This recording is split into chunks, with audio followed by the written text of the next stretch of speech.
Hi hello friends, ಎಲ್ಲರಿಗೂ ನಮ್ಮ ಅಮ್ಮನ ಅಡುಗೆಗೆ ಸ್ವಾಗತ. ನೀವೇನಾದರೂ ಫಸ್ಟ್ ಟೈಮ್ ನಮ್ಮ ಚಾನಲ್ನ ನೋಡ್ತಾ ಇದ್ದೀರಾ, ನಮ್ಮ ಅಮ್ಮನ ಅಡುಗೆ ಚಾನಲ್ನ ಸಬ್ಸ್ಕ್ರೈಬ್ ಮಾಡ್ಕೊಳ್ಳಿ. ಹಾಗೆಯೇ ಪಕ್ಕದಲ್ಲಿ ಬರುವ ಬೆಲ್ ಐಕನ್ನ ಕ್ಲಿಕ್ ಮಾಡ್ಕೊಳ್ಳಿ. ಇವತ್ತು ನಾನು ಮಾಡ್ತಾ ಇರುವಂತಹ ರೆಸಿಪಿ ಕ್ಯಾಪ್ಸಿಕಮ್ ಬಜ್ಜಿ ಮಾಡೋದು ಹೇಗೆ ಅಂತ ತೋರಿಸ್ಕೊಡ್ತಾ ಇದ್ದೀನಿ. ಅದು ತುಂಬ ಸುಲಭ ರೀತಿಯಲ್ಲಿ ಮಾಡೋದು ಹೇಗೆ ಅಂತ ತೋರಿಸ್ಕೊಡ್ತಾ ಇದ್ದೀನಿ. ತುಂಬ ಚೆನ್ನಾಗಿರುತ್ತೆ. ಇವಾಗಿರುವಂತಹ ಚಳಿ ಟೈಮಲ್ಲಿ ಸಂಜೆ ಟೈಮು ಬಿಸಿ ಬಿಸಿ ಟೀ ಕಾಫಿ ಜೊತೆ ಬಜ್ಜಿ ಮಾಡ್ಕೊಂಡು ತಿಂದರೆ ಮಜಾನೇ ಬೇರೆ ಫ್ರೆಂಡ್ಸ್. ಬನ್ನಿ ಮಾಡೋದು ಹೇಗೆ ಅಂತ ನೋಡೋಣ. ಅದಕ್ಕಿಂತ ಮುಂಚೆ ಇಂಗ್ರೀಡಿಯೆಂಟ್ಸ್, ಇಲ್ಲಿ ನಾನು ಒಂದು ಕ್ಯಾಪ್ಸಿಕಮ್ನ ಈ ಥರ ಮೀಡಿಯಮ್ ಸೈಜಲ್ಲಿ ಈ ಥರ ಉದ್ದುದ್ದಕ್ಕೆ ಕಟ್ ಮಾಡಿ ಇಟ್ಕೊಂಡಿದ್ದೀನಿ. 1 ಕಪ್ ಆಗೋಷ್ಟು ಕಡಲೆ ಹಿಟ್ಟು, 1 ಟೇಬಲ್ ಸ್ಪೂನ್ ಆಗೋಷ್ಟು ಅಕ್ಕಿ ಹಿಟ್ಟು, ಅರ್ಧ ಟೀ ಸ್ಪೂನ್ ಆಗೋಷ್ಟು ಓಂಕಾಳು, 1 ಟೀ ಸ್ಪೂನ್ ಆಗೋಷ್ಟು ಅಚ್ಕಾರದ ಪುಡಿ, ರುಚಿಗೆ ತಕ್ಕಷ್ಟು ಉಪ್ಪು, 1/4 ಟೀ ಸ್ಪೂನ್ ಆಗೋಷ್ಟು ಅರಿಶಿನ ಪುಡಿ, ಇಂಗು ಸಹ 1/4 ಟೀ ಸ್ಪೂನ್ ಆಗೋಷ್ಟು ಬೇಕಾಗುತ್ತೆ. ಎಣ್ಣೆ ಡೀಪ್ ಫ್ರೈ ಮಾಡೋದಕ್ಕೆ ಇಷ್ಟೇ ಫ್ರೆಂಡ್ಸ್. ಇಂಗ್ರೀಡಿಯೆಂಟ್ಸ್ ಮಾಡೋದು ಹೇಗೆ ಅಂತ ನೋಡೋಣ. ಮೊದಲು ನಾನು ಒಂದು ಬೌಲಿಗೆ ಕಡಲೆ ಹಿಟ್ಟನ್ನು ಹಾಕ್ಕೊತಾ ಇದ್ದೀನಿ. 1 ಕಪ್ ಆಗೋಷ್ಟು ಕಡಲೆ ಹಿಟ್ಟಿಗೆ 1 ಟೇಬಲ್ ಸ್ಪೂನ್ ಆಗೋಷ್ಟು ಅಕ್ಕಿ ಹಿಟ್ಟನ್ನು ಹಾಕ್ಕೊಂಡಿದ್ದೀನಿ. ಅಕ್ಕಿ ಹಿಟ್ಟು ಈ ಥರ ಹಾಕೋದ್ರಿಂದ ಕ್ರಿಸ್ಪಿ ಬರುತ್ತೆ ನಮಗೆ ಬಜ್ಜಿ. ಅಚ್ಕಾರದ ಪುಡಿ ಹಾಕ್ಕೊಂಡಿದ್ದೀನಿ, ಅರಿಶಿನ ಪುಡಿ, ಹಾಗೆಯೇ ಓಂಕಾಳನ್ನ ಈ ಥರ ಕೈಯಲ್ಲಿ ನಾನು ಲೈಟಾಗಿ ಹಿಂಗೆ ಕ್ರಷ್ ಮಾಡಿ ಹಾಕ್ಕೊತಾ ಇದ್ದೀನಿ. ಅವಾಗ ಒಂದು ಒಳ್ಳೆ ಫ್ಲೇವರ್ ಸಿಗುತ್ತೆ. ಹಾಗೆ ರುಚಿಗೆ ತಕ್ಕಷ್ಟು ಉಪ್ಪನ್ನು ಹಾಕ್ಕೊಂಡಿದ್ದೀನಿ. ಇವಾಗ ಇಷ್ಟನ್ನು ನಾವು ಮಿಕ್ಸ್ ಮಾಡ್ಕೋಬೇಕಾಗುತ್ತೆ ಚೆನ್ನಾಗಿ. ಈ ಥರ ಡ್ರೈ ಮಿಕ್ಸ್ ಮಾಡ್ಕೊಂಡಿದ್ದಾದಮೇಲೆ ನೋಡಿದ್ರಲ್ಲಿ ಇವಾಗೆಲ್ಲ ಕರೆಕ್ಟಾಗಿ ಮಿಕ್ಸ್ ಆಗಿದೆ. ಇವಾಗ ನಾನು ಹಿಂಗನ್ನು ಹಾಕ್ಕೊತಾ ಇದ್ದೀನಿ. ಹಿಂಗೆಲ್ಲ ಹಾಕ್ಕೊಂಡು ಒಂದು ಸತಿ ಚೆನ್ನಾಗಿ ಎಲ್ಲ ಕಡೆನೂ ಮಿಕ್ಸ್ ಮಾಡ್ಕೋಬೇಕಾಗುತ್ತೆ. ಇವಾಗ ನಾವು ಇದೆಲ್ಲ ಮಿಕ್ಸ್ ಮಾಡ್ಕೊಂಡಿದ್ದ ನಂತರ ನೀರನ್ನು ಹಾಕ್ಕೊತಾ ಇದ್ದೀನಿ. ಇಲ್ಲಿ ನಾನು 1 ಗ್ಲಾಸ್ ನೀರನ್ನು ತಗೊಂಡು ಸ್ವಲ್ಪ ಹಾಕ್ಕೊಂಡು ನಾನು ಕಲಿಸ್ಕೊತಾ ಇದ್ದೀನಿ.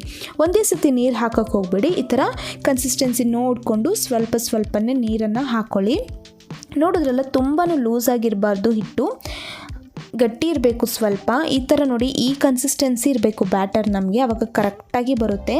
ನಾವು ಬಜ್ಜಿ ಮಾಡುವಾಗ ಈ ಥರ ಕನ್ಸಿಸ್ಟೆನ್ಸಿ ಇದ್ದರೆ ಪರ್ಫೆಕ್ಟಾಗಿ ಬರುತ್ತೆ. ಇವಾಗ ಇದೆಲ್ಲ ರೆಡಿಯಾಗಿದೆ. ಇವಾಗ ಸ್ಟವ್ ಹಚ್ಚಿ ನಾನೊಂದು ಪ್ಯಾನನ್ನು ಇಟ್ಕೊಂಡು ಎಣ್ಣೆನ ಹಾಕ್ಕೊತಾ ಇದ್ದೀನಿ.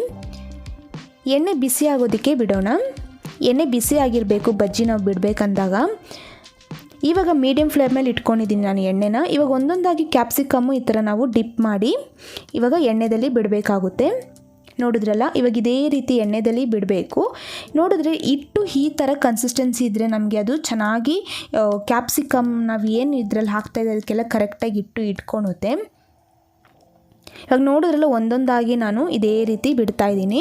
ಇವಾಗ ಇದೇ ರೀತಿ ಬಿಟ್ಟ ಆದಮೇಲೆ ಒಂದು ಸ್ವಲ್ಪ ಅದು ಬಬಲ್ಸ್ ಏನಿದೆ ಒಂದು ಸ್ವಲ್ಪ ಕಡಿಮೆ ಆದಮೇಲೆ ನಾವು ಈ ಥರ ತಿರ್ಸಿ ಹಾಕಬೇಕಾಗುತ್ತೆ ಇನ್ನೊಂದು ಸೈಡು. ಇದೇ ಥರನೇ ನಾವು ಕೈ ಆಡಿಸ್ತಾ ಇದ್ರೆ ಕ್ಲೀನಾಗಿ ಎಲ್ಲ ಕಡೆನೂ ಚೆನ್ನಾಗಿ ಕ್ರಿಸ್ಪಿಯಾಗಿ ಅದು ಚೆನ್ನಾಗಿ ಬೇಯುತ್ತೆ.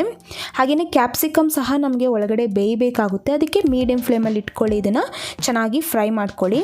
ಇವಾಗ ನೋಡಿದ್ರಲ್ಲ ಕಲರು ಯಾವ ರೀತಿ ಚೇಂಜ್ ಆಗಿದೆ ಅಂತ. ಈ ಥರ ಲೈಟ್ ಗೋಲ್ಡನ್ ಬ್ರೌನ್ ಬಂದರೆ ಇದು ಕರೆಕ್ಟಾಗಿ ಆಗಿದೆ ಅಂತ ಅರ್ಥ. ಇವಾಗ ಇದನ್ನೆಲ್ಲ ನಾನು ಸಪ್ರೇಟಾಗಿ ಒಂದು ಪ್ಲೇಟಲ್ಲಿ ಹಾಕಿ ಇಟ್ಕೊತಾ ಇದ್ದೀನಿ. ನೋಡಿ, ಈ ರೀತಿ ಕಲರ್ ಚೇಂಜ್ ಆದರೆ ಇದು ಕರೆಕ್ಟಾಗಿ ಆಗಿದೆ. ಇವಾಗ ಇದನ್ನು ನಾನು ಸಪ್ರೇಟಾಗಿ ಒಂದು ಪ್ಲೇಟಲ್ಲಿ ಹಾಕಿ ಇಟ್ಕೊತಾ ಇದ್ದೀನಿ. ಇವಾಗ ಇದೇ ರೀತಿಯೂ ನಾನು ಎಲ್ಲನೂ ಮಾಡಿ ಇಟ್ಕೊತಾ ಇದ್ದೀನಿ. ನೋಡಿದ್ರಲ್ಲ, ಇದೇ ರೀತಿಯೂ ಎಲ್ಲನೂ ಮಾಡ್ಕೊತಾ ಇದ್ದೀನಿ. ನೀವು ಈ ರೀತಿ ಬಜ್ಜಿ ಕ್ಯಾಪ್ಸಿಕಮ್ ಬಜ್ಜಿನ ನೀವು ಮನೇಲೇ ಈಸಿಯಾಗಿ ಮಾಡ್ಕೋಬೋದು. ಸಂಜೆ ಟೈಮು ಟೀ ಕಾಫಿ ಜೊತೆ ನೀವು ಬಿಸಿ ಆಗಿರುವಂತಹ ಈ ಥರ ಬಜ್ಜಿ ಮಾಡಿದ್ರೆ ಸಖತ್ತಾಗಿರುತ್ತೆ. ಇದ್ರ ಜೊತೆಗೆ ನೀವು ಗ್ರೀನ್ ಚಟ್ನಿ ಮಾಡ್ಕೋಬೋದು, ತುಂಬಾ ಚೆನ್ನಾಗಿರುತ್ತೆ, ಒಳ್ಳೆ ಕಾಂಬಿನೇಷನ್ ಅದು. ಇವಾಗ ನೋಡಿದ್ರಲ್ಲ, ಇದೇ ರೀತಿ ನಾನು ಎಲ್ಲ ಮಾಡ್ಕೊತಾ ಇದ್ದೀನಿ. ಒಂದು ಕ್ಯಾಪ್ಸಿಕಮಲ್ಲಿ ನೋಡಿ ಎಷ್ಟು ಬಜ್ಜಿ ಬಂದಿದೆ ಅಂತ. ಮನೆಯಲ್ಲಿರೋರು ಎಲ್ಲರೂ ಮಾಡಿಕೊಂಡು ಇದನ್ನು ತುಂಬ ಚೆನ್ನಾಗಿ ಇಷ್ಟಪಡ್ತಾರೆ. ಎಲ್ಲರೂ ಮಾಡಿಕೊಂಡು ತಿನ್ಬೋದು. ನೋಡಿದ್ರಲ್ಲ ಫ್ರೆಂಡ್ಸ್, ಎಷ್ಟು ಚೆನ್ನಾಗಿ ಕ್ರಿಸ್ಪಿಯಾಗಿರುವಂತಹ ಕ್ಯಾಪ್ಸಿಕಮ್ ಬಜ್ಜಿ ರೆಡಿಯಾಗಿದೆ ಅಂತ. ನೀವು ಸಹ ಮನೇಲೊಂದು ಸತಿ ಟ್ರೈ ಮಾಡಿ ಹೇಗೆ ಬಂತು ಅಂತ ನಿಮ್ಮ ಅನಿಸಿಕೆ ಅಭಿಪ್ರಾಯಗಳನ್ನು ಕಮೆಂಟ್ ಮೂಲಕ ತಿಳಿಸಿ. ಹಾಗೆ ಮತ್ತಷ್ಟು ಈಸಿ ರೆಸಿಪೀಸ್ಗೆ ನಮ್ಮ ಅಮ್ಮನ ಅಡುಗೆ ಚಾನಲ್ನ ಸಬ್ಸ್ಕ್ರೈಬ್ ಮಾಡ್ಕೊಳ್ಳಿ. ಹಾಗೆಯೇ ಪಕ್ಕದಲ್ಲಿ ಬರುವ ಬೆಲ್ ಐಕನ್ನ ಕ್ಲಿಕ್ ಮಾಡೋದ್ರಿಂದ ನಾವು ಹಾಕೋ ಎಲ್ಲ ವಿಡಿಯೋಸು ನಿಮಗೆ ನೋಟಿಫಿಕೇಷನ್ ಆಗಿ ಬರುತ್ತೆ. ಈ ವಿಡಿಯೋ ನೋಡಿರುವ ಎಲ್ಲ ವೀಕ್ಷಕರಿಗೂ ಧನ್ಯವಾದಗಳು.